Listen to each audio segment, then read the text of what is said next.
இப்போ நம்ம பார்த்திங்கன்னா குவிக் அண்ட் ஹெல்த்தியான சத்து மாவு லட்டு தான் பண்ண போகிறோம். வாங்க பார்க்கலாம் எப்படி பண்ணுறதுன்ட்டு. இப்போ பார்த்திங்கன்னா நான் ஒரு சின்ன கப்பு சத்து மாவு எடுத்திருக்கேன். இட்ஸ் அரவுண்ட் ஒரு 150 கிராம் இருக்கும். கிட்ஸுக்கு இது ஒரு ஸ்நாக்ஸ் பாக்ஸ் ரெசிபியாக கூட நீங்கள் பண்ணி கொடுக்கலாம்.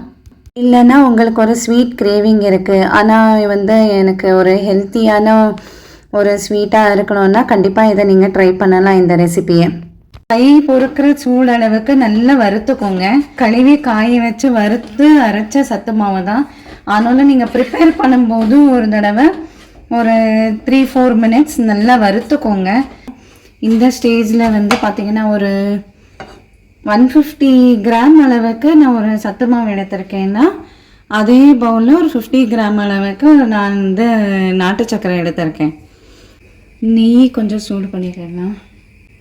சூடு பண்ணக்கூடாது, ரொம்ப மைல்டு சூட்லேயே நீங்கள் ஆஃப் பண்ணிடணும்.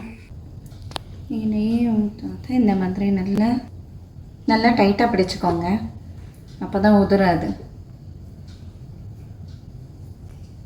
இந்த மாதிரி அழகாக நல்ல லட்டு ஷேப்பில் உங்களுக்கு சத்து மாவு ரெடி ஆயிரும். ஃபுல்லாக பிடிச்சிட்டு காமிக்கிறேன். இந்த ரெசிபி செய்ய உங்களுக்கு சத்து மாவு வேணும்னா சுக்கோஸ் கிச்சனை காண்டாக்ட் பண்ணவும். சின்ன குழந்தைங்கள்லேருந்து பெரியவங்க வரைக்கும் சாப்பிடக்கூடிய சத்து மாவு நாங்கள் நீட்டாக கழுவி காய போட்டு வறுத்து உங்களுக்காக பவுட்ரு பண்ணி ஜலிச்சு எடுத்துகிட்டு வந்திருக்கோம். உங்களுக்கும் இந்த மாதிரி ஃப்ரெஷ்ஷான சத்து மாவு வேணும்னா எங்களுக்கு DM பண்ணுங்கள்.